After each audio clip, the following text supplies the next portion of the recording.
I never intended to reveal the truth at my mother's funeral, but as the final prayers drifted through the cold morning air in Lincoln Cemetery near Chicago, my father's voice unexpectedly cut through the stillness. He said, "She was never close to us," and I felt everyone's gaze turn toward me in shock. Behind him, Father O'Malley reached into his coat pocket and produced a sealed envelope addressed in my handwriting. He solemnly placed it gently in my father's trembling hand. Time seemed to pause as the words on the envelope gleamed in stark contrast to my father's cruel declaration.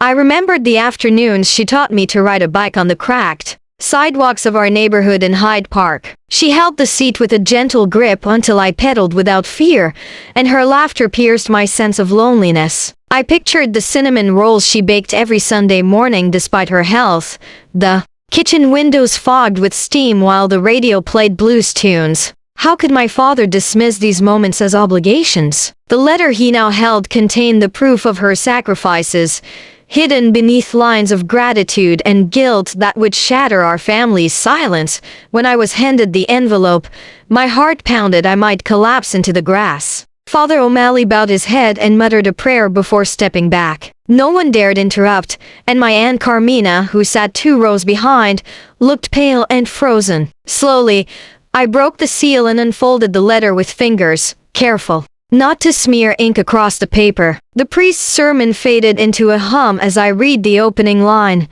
"To my daughter Lily, if you're reading this, then I am gone." Those words, haunting, unlatched a flood of memories I struggled to contain. The next lines revealed a secret I had never suspected. Years ago, she had vanished to help someone in New Orleans, leaving behind more than her belongings. I remembered her whispered calls late at night, muffled sobs traveling through closed doors. She spoke of a distant cousin who needed a kidney transplant, but I dismissed it as rumor. My father's strict silence had masked her pain. The letter described clandestine hospital visits, borrowed money, and a promise I kept only in my heart. My vision blurred as I read of her solitary struggle, a story my family refused to acknowledge. My father's face trembled with anger guilt as he glanced at our gathering. Grandmother leaned toward Aunt Carmina and murmured, eyes flicking to me. Everyone avoided looking at the letter in his hand, but the priest's gaze remained fixed on my expression. I felt torn between honoring my mother's memory and protecting the family's fragile peace. My voice caught when I tried to speak. Outside, seagulls called over Lake Michigan, carrying the echo of summers when she laughed freely. Now her absence struck hearts with painful clarity. I clenched my fists, uncertain whether to shield my father or reveal her truth. The next paragraph instructed me to visit a house on Bourbon Street, where my mother had spent nights hiding from danger. The address led me to a Victorian with cracked shutters and overgrown vines. I felt its pull as though she had reached through the pages to guide me. My father's hand hovered over mine, threatening to snatch the letter away. I squeezed his fingers and whispered, "I have to go." His nod was. That moment felt like stepping onto a tightrope above a chasm of secrets. Breath seemed heavier as I imagined the truths waiting behind that weathered door. I slipped away from the graveside ceremony under the pretense of fetching water from a nearby fountain. The humid breeze in New Orleans reminded me of her embrace, though I stood miles from Chicago. Each block on Bourbon Street echoed with jazz horns and laughter spilling out of bars. I clutched a letter in my pocket like a compass guiding me toward answers. The crowds brushed past me, unaware of secret I carried. Skin prickled when I noticed a woman in mustard yellow leaning against a lamppost, her face hidden beneath a fedora. My breath caught her silhouette, felt hauntingly familiar. As I moved closer, the woman turned her head. For a fleeting second I saw my mother's eyes, same emerald green irises, flecks of amber around her pupils. My chest tightened. Then she slipped into a narrow alley between 2 crumbling buildings. Instinct took over. I followed, ignoring curious looks of street musicians strumming beneath flickering lights. The alley narrowed into a cobblestone path strewn with broken bottles, and the air smelled of damp brick and decay. Goosebumps rose along my arms. Every footstep echoed like a drumbeat. She was ahead, silent and swift, as though she knew I would come. I hesitated at the alley entrance as the letter burned through my coat pocket. Questions raced. Why did she vanish that night? Who was this woman? Was she my mother or an imposter leading into danger? The distant siren wail cut through the silence and snapped me back to reality. I looked toward the crowded street, tempted to flee. Then I recalled her final words. Trust your instincts. Face the shadows where safety ends. A chill swept over me. My heart thundered as I stepped into darkness. Each soft footfall carrying me closer to the truth had escaped me. Years. I stepped into the alley's gloom, the letter's edges pressing cold against my thigh. My heart thundered as I followed the slight silhouette ahead, weaving between stacked wooden crates and discarded newspapers. Each footstep echoed against mossy brick walls, carrying me deeper into the labyrinth of shadows. The distant hum of Bourbon Street faded, replaced by the rhythmic drip of water from a broken pipe overhead. I tightened my grip on the letter, its creases cutting into my palm. My mother's whispered warning echoed in my mind. Face the shadows where safety ends. I steadied my breath and pressed onward, determined to uncover the truth she left behind. Around the corner, I caught sight of a faint light spilling through a half-open door. The silhouette paused, as though aware of my pursuit. Shadows danced across peeling wallpaper and dusty floorboards beyond the threshold. A low murmur drifted from within, as if voices whispered just out of hearing. My pulse raced, torn between fear and urgency. I remembered her fierce determination in my childhood, the way she faced every obstacle with stubborn grace. That memory lent me courage. I eased through the crack in the door and found myself in a narrow corridor lined with locked doors, their iron handles dulled by rust. A sudden creak behind me made me whirl around. The silhouette had vanished. I pressed my back against the doorframe and strained to hear its retreat. Footsteps padded down the corridor in the opposite direction, soft enough to be mistaken for my own echo. My stomach clenched. My mother's letter had instructed me to follow this path to a hidden room where she stored secret documents that would explain everything she sacrificed. But the corridor offered no obvious hiding place. I peered ahead at a door marked only by a tarnished brass plate. The faint drip of water had taken on an ominous rhythm, guiding me toward that single point of entry. I remembered the night she disappeared, when the house quaked with thunder and I lay in bed listening to her hurried whispers on the phone. I had pressed my ear against her door, terrified I would discover something unspeakable. Instead, I heard her tremble with fear and resolve. Now, her strength pulsed through that memory. I reached for the tarnished doorknob, my fingers trembling. The handle resisted, then turned with a reluctant groan. I braced myself and pushed the door inward, acutely aware that whatever lay inside might shatter the illusion I carried of her, of us. Inside, a single lamp cast a pool of amber light over a small wooden table. On it lay a stack of folders tied with a frayed ribbon and a small key wrapped in a faded photograph of my mother smiling in summer sunlight. The photograph captured her warmth, an image I hadn't seen since childhood. Beneath it, a folded map of New Orleans neighborhoods, marked in tiny red circles. I lifted the photograph and fingered its edges, recalling how her eyes had always found mine with unwavering love. My chest tightened with longing. I knew I had to open those folders to understand why she vanished and what price she paid. A voice behind me made me whirl. Mother stood framed in the doorway, her silhouette illuminated by the streetlight beyond the broken window pane. She looked almost unchanged, her posture tense, hollow eyes reflecting relief and sorrow. My knees went weak, her lips parted, as though she had rehearsed words for years. I knew you would find this, she said softly. Her voice sounded distant, as if carried across time. My hands shook as I held the photograph to my chest, tears stinging my vision. I struggled to form words, my mind torn between anger at her secrecy and longing for the connection I had lost. She stepped closer, placing a gentle hand on my arm. The heat of her palm grounded me. Your father tried to protect you, she continued. But I couldn't bear to watch you grow up believing lies.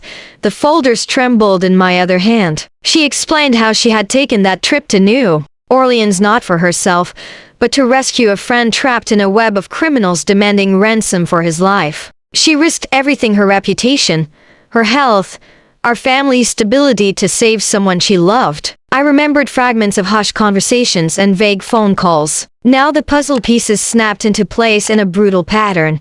I sank to my knees, folding the photograph against my heart. My breath came in ragged gasps as I absorbed her confession. Guilt and admiration warred within me. She had carried this burden alone, shrouded by silence. The impact of her sacrifice settled in the pit of my stomach. I realized my father's harsh words at the funeral hadn't come from cruelty but from helplessness. He couldn't tell our daughter the cost of her mother's bravery. My mother knelt beside me, her shoulders trembling as she finally allowed herself to grieve the years lost between us. Suddenly, a sharp crack reverberated through the corridor, the sound of splintering wood. We both froze. Footsteps thundered, closer, heavy and determined. The door behind us swung open, letting in a flood of garish light and 3 men in dark suits. Their faces were obscured by shadows. The tallest one barked an order I couldn't catch. My mother pulled me to my feet, pressing one of the folders into my hands. "Take this," she hissed. "Promise me you'll finish what I started." My heart slammed as I nodded, clutching the folder like a lifeline. The men advanced without hesitation, and she pushed me toward the narrow window. I hesitated only a moment before scrambling through the cracked frame into the humid night air. One of them lunged, but I landed hard on damp cobblestones and scrambled away, dragging the folder clutched to my chest. Behind me, I heard my mother's cry, cut short by the sound of impact. Pain and fear collided, propelling me forward as I dashed into the maze of back streets. My lungs burned and shadows enveloped me. I didn't stop running until Bourbon Street's neon glow appeared above the rooftops. My hands shook as I opened the folder, revealing pages of typed notes, photographs, and a single USB drive. The truth was there, waiting for me to share it with the world or bury it forever. I pressed my back against a brick wall, panting in the humid air. Moonlight filtered through Spanish moss, casting silver patterns across my face. The folder and the drive weighed less than my mother's promise, but felt heavier than any burden I had known. I realized the path ahead would demand the same courage she had shown. I had reached the threshold of discovery and danger. The night breathed around me, alive with possibilities. My mother's sacrifice had set this chain of events in motion. Now, it was up to me to decide how her story would end. I sank to the damp pavement, heart pounding as adrenaline and fear clashed in my veins. The folder lay open in my lap and the USB drive gleamed like a beacon of truth. I pressed my back against the brick wall and tried to steady my breathing. My mother's final plea echoed in my mind, "Finish what I started." The night air felt thick and oppressive, as if the city itself held its breath. I pushed to my feet, folded the map with the red circles carefully, and slipped it into my jacket pocket. Each circle represented a safe house or a rendezvous point. She had used to stay hidden. The largest circle fell over an abandoned textile mill on the outskirts of the city. That was where I would go. My steps carried me away from Bourbon Street, weaving through alleys until I emerged onto Esplanade Avenue. The neon lights and laughter faded behind me. I consulted the folder by the glow of a street lamp and found a note in my mother's handwriting with simple coordinates. It matched the textile mill marked on the map. I felt as though her spirit guided me forward. The USB drive in my hand felt heavy with responsibility. It contained evidence, bank transfers, photographs of ransom demands, and a confession from the men who orchestrated her disappearance. This drive was the key to dismantling the criminal ring that had haunted her for years. My phone vibrated with a single message from my father. "Come home now." I paused, torn between returning to Chicago to confront him and moving on to rescue the woman I had just found again. Guilt gnawed at me. My father had believed she was dead and had mourned her like anyone else. He had not known of her secret war against those criminals. But I realized that to save my mother I might need our family united. I typed back, "I need your help. Send everything you know about her disappearance." Seconds later, his reply arrived. "I will meet you there." The old hurt between us blurred in the urgency of the moment. I folded the folder against my chest and ran toward the bus stop. The night bus rattled toward the industrial district, and I clutched a map to my knee. Streetlights flickered across my face as the city passed in shadows. I imagined my mother, inside that mill, probably hidden behind rusted machinery or locked in a small office. My pulse quickened. I remembered her teaching me to ride a bike as a child and how she whispered encouragement whenever I faltered. Now it was my turn. At the final stop, I stepped off into a district of crumbling warehouses and abandoned storefronts. The air smelled of oil and dust. I checked the coordinates again and saw that my father's car headlights were already cutting through the darkness at the gate of the mill. The mill gate hung open on rusty hinges. My father waited by the hood of his car, face gaunt and drawn by worry. He saw me emerge from the bus and hurried forward. His voice cracked when he spoke. "I thought you might be in danger." I opened my arms and he pulled me close. The warmth of his embrace grounded me. We approached the mill together, side by side, clutching evidence and hope. The windows of the main building were broken and the door creaked on its frame. We moved silently across the cracked concrete floor and into a long hallway lit by a single bare bulb. A faint groan came from a room at the end. We edged closer and recognized my mother's muffled voice before we saw her. She sat chained to a metal chair, her hair damp with sweat, and her eyes wide with relief when she saw us. I swallowed hard, rage and sorrow flooding my chest. My father's hand shook on the doorknob as he unlocked the padlock with a key from the folder. The chains fell away and my mother slumped forward in my arms. Her skin was clammy and her pulse weak. I whispered her name and felt tears sting my eyes. Her lips curved into a tired smile. She whispered, "I knew you would come." Footsteps and muffled shouts reverberated from the hallway behind us. The criminals had discovered our presence. My father gripped the USB drive and nodded at me. I inserted it into his phone and he tapped the screen as a video began to upload to a secure server. The man would not expect the authorities to receive proof in real time. He sent the link to every major news outlet and law enforcement contact he could reach. A surge of defiance warmed me. My mother gathered her strength and stood between us as the door burst open. 3 men in dark suits stormed in, guns drawn, eyes wild with desperation. My father stepped forward, holding the phone like a shield. He said calmly, "The world is watching. You have nothing left." The men hesitated, realizing too late that they had been outmaneuvered. Sirens wailed in the distance and red and blue lights pulsed through broken windows. My mother leaned against me, trembling but victorious. The criminals dropped their weapons and sank to their knees. Relief washed through us as officers poured into the mill. The aftermath was haze and tears. My mother was tended by paramedics and my father stood by her side. I watched as officers led the criminals into handcuffs. The evidence on the USB drive ensured they would face justice. In the morning light, I called the funeral home and learned there had been no body in her coffin. The funeral had been a clever ruse by my mother to fool her enemies into believing she was dead. My father's harsh words at the cemetery had masked his sorrow. Now he apologized through tears. I held his hand and said it was okay. We had all been wounded by secrets and silence. Now we could begin to heal.